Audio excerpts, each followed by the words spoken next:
So yo, what's up? Welcome back again mga kaligalig. Masiglang, actually gabi ngayon ano. Pero alam niyo na ating routine warm water.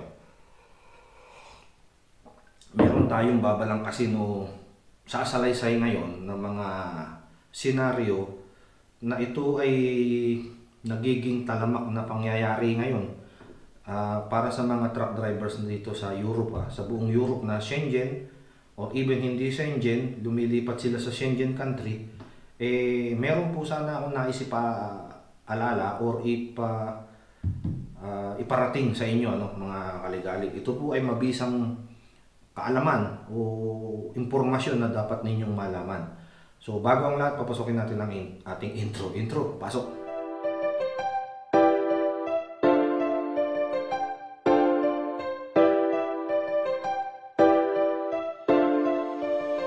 Tara na at sumama, tara na at magala, kasama ang maligali. Kahit san man magpunta, kahit san ililibot, kayo ay iikot kahit saang sulok, basta makalimot. Mga kaligali, kasama kayo dito, kulitan at asaran, tawanan at mga biro. Tara at sumama, tara at magala, kasama ang ating maligali. Sumama ka dito. Ano, kamusta kayo? Tara sumama't manood, malilibang pa kayo. Pampatanggal ng pagod, galing sa trabaho. Magagandang lugar ipapakita sa video. Mga kaligalig, tara sumama ka. So yo, what's up? Welcome back again, no? So, iisa-isahin natin Marami kasi ngayong mga truck drivers, mga kaligalig, na may mga kakilala sa mga iba't ibang kumpanya. At yung iba, kararating lamang dito, hindi pa nga dokumentado bilang isang truck driver, ay nagnanais na kagad tumalon dun sa kabilang kumpanya or lumipat. Subalit, ang hindi po nila naiintindihan ay mas malaking pagkakamali po yung ginagawa nila pagka ganun. Dahil unang-una, hindi ka pa dokumentado, wala ka pang Code 95 o whatever, tako, lilipat ka na ron sapagkat meron kang kakilala na nandoon sa kumpanya na yun at maganda ang sweldong ibinibigay sa kanila. Subalit hindi ninyo naiintindihan mga kaligalig ibinibigay sa kanila yung ganung sweldo sapagkat sila ay matagal na ron at meron na rin silang ipruwebang ipinakita sa kumpanya na sila ay magigiting regarding sa tako. Sa ngayon, marami tayong na-experience ng mga truck drivers na nagbibigay mensahe rin sa akin at nagtatanong kung meron ba akong kakilalang kumpanya upang malilipatan nila. Marami naman pong nagtitiwala sa ating trucking company na maaari kong irekomenda ang mga truck drivers.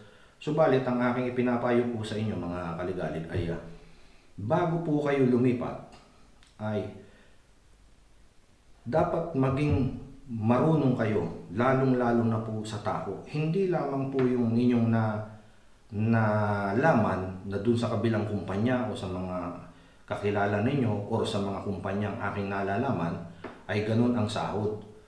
O wag nyo po munang intensyonin yung sahod sapagkat unan muna ninyong intensyonin yung kaalaman. Dahil sa ngayon, marami po tayong mga kakilala o mga kaligalig na nairekomenda natin sa iba't ibang kumpanya, nakakilala natin transport company. Ngayon ay humaharap sa mga problema sapagkat kung ang inyong intensyon lamang ay lumipat at minsan kaya kayo lumipat dahil ang sinasabi ninyo ay ang sweldo na inyong aalisan ay maliit. Mga kaligalig, ipapaalala ko po sa inyo wala pong kasalanan ang kumpanya sa mga ganong bagay dahil unang-una tinanggap po ninyo yung sweldong ganon bago po kayo umalis ng Pilipinas or kung nasan man kayong panig ng mundo nila natanggap na-hire.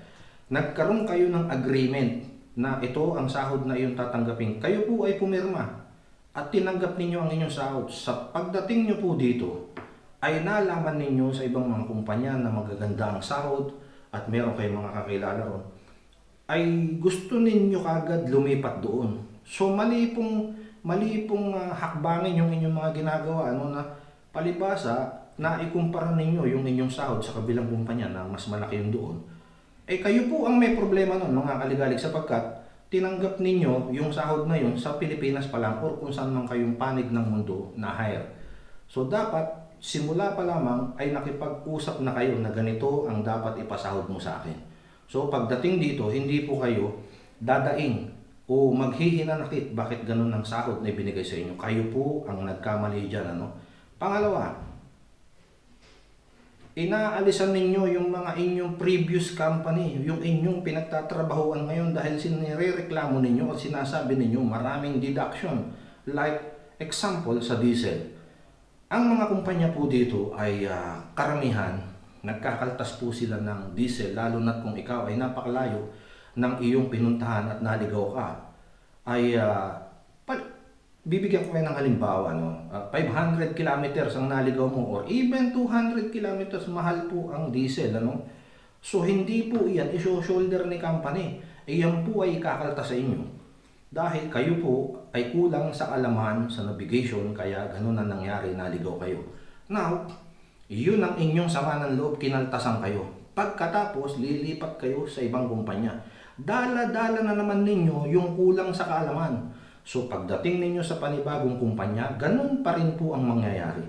So ang aking mabisang payo po mga kaligalig, huwag ninyong mamasamain kung kayo ay itinatama ng dispatcher o ng mga kakilala ninyong Pilipino na nagtuturo sa inyo o gumagabay sa inyo na ganito ang dapat mong i-improve sa iyong navigation o sa iyong kaalaman kung paano magbabrowse ng tama upang hindi ka maligaw, ay mas makabubuting ito po muna ang inyong pagyamanin, yung inyong kaalaman. Sapagkat kung hindi ninyo pinagyayaman ng inyong kaalaman, lilipat at lipat kayo ng kumpanya, kung yan pa rin po ang inyong dala-dala, yung kulang sa kaalaman, ay paulit-ulit na problema ang inyong kakaharapin. So, para sa akin, mga kaligalig, mas makabubuting paunlarin muna ninyo yung inyong kaalaman at marunong kayo sa navigation, marunong kayo sa tako, marunong kayong umintindi ng paliwanag ng dispatcher kung saan kayo pupuntang direksyon, ilang unloading yan, ilang loading, upang wala kayong makalimutan.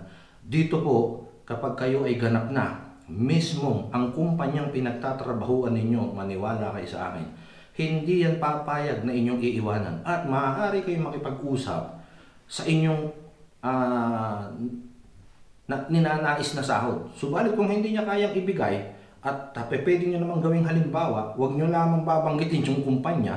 Ang sasabihin nyo lang ay doon nga sa ganitong lugar o ganitong bansa ay meron akong mga kakilala, ganito ang ibinibigay na sahod. Maaari po yun, upang sila mismo ay mag-isip. At pag-iisipan nila yung inyong offer na ganito dapat ang ibigay nyo sa akin, let's say 2,500 euro. O yun ang inyong demand, pag-iisipan po nila yan dahil nakita nila mismo ang inyong kakayanan na marurunong kayo. Pero kung kayo ay hindi marunong, kulang kayo sa kaalaman, naisip nyo lang malaki sweldo dun sa kabila. So yung problema dito na iniwanan ninyo, dala nyo pa rin dun sa inyong lilipatan. So malaking suliranin yan, mga kaligalig. Yung inyong problema, hindi po nasolusyonan. Paulit-ulit na mangyayari sa inyo at kayo rin mismo ay magpapatalon dahil ang inyong dala-dala ay hindi po kaalaman. Ang dala-dala po ninyo ay pride. So mali po yun, iwanan yung pride.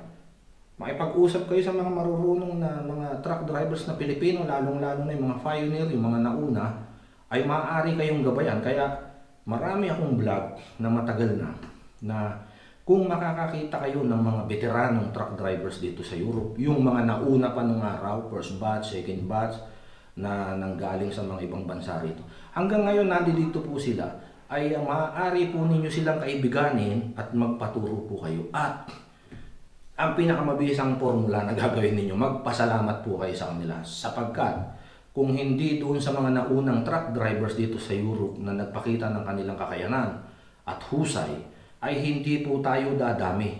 Hindi po mababalita rito sa Europe na tayo ay magagaling. Kaya wala pong Pilipinong truck drivers na bopols. Nagkakaroon lamang ng bopols doon sa mga titigas ang ulo na hindi nakikinig kung ano ang turo.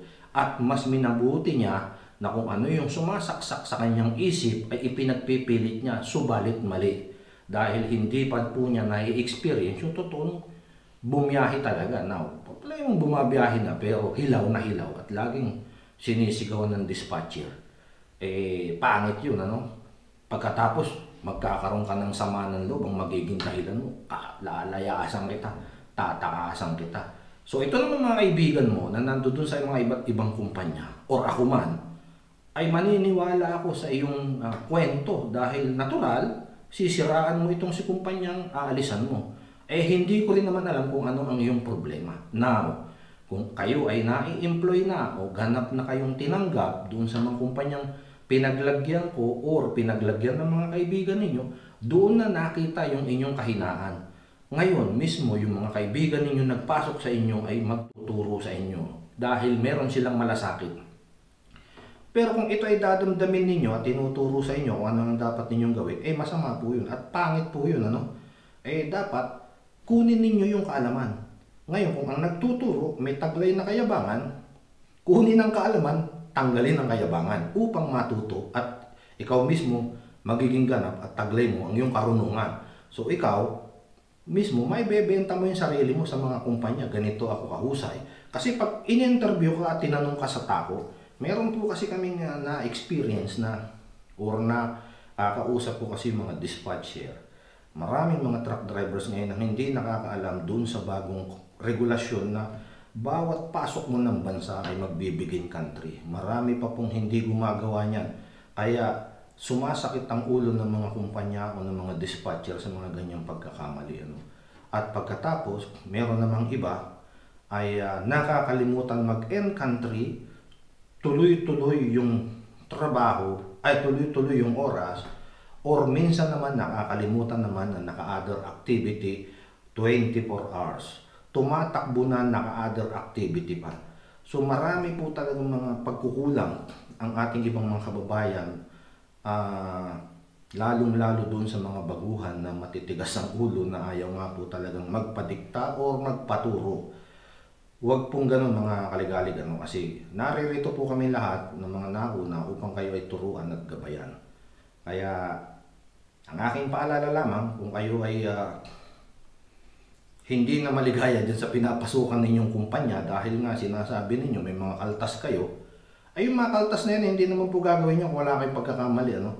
So ang dapat, huwag ninyong damdamin, bagkus ito ang maging hakbang upang kayo ay maging ganap, maging mahusay at maging matalino. Kasi alamin mo bakit ka kinaltasan. Kinaltasan ako dahil sa diesel. Kinaltasan ako dahil mali ang aking ginawa dito sa aking equipment, merong nasira or naibangga, whatever, ano ba, hindi natin malaman, ano? Pero number one dyan talaga yung diesel. Dahil pagka naligaw ka po, talaga ikakaltas po sa iyan. So, dapat hindi mo ipagdamdam.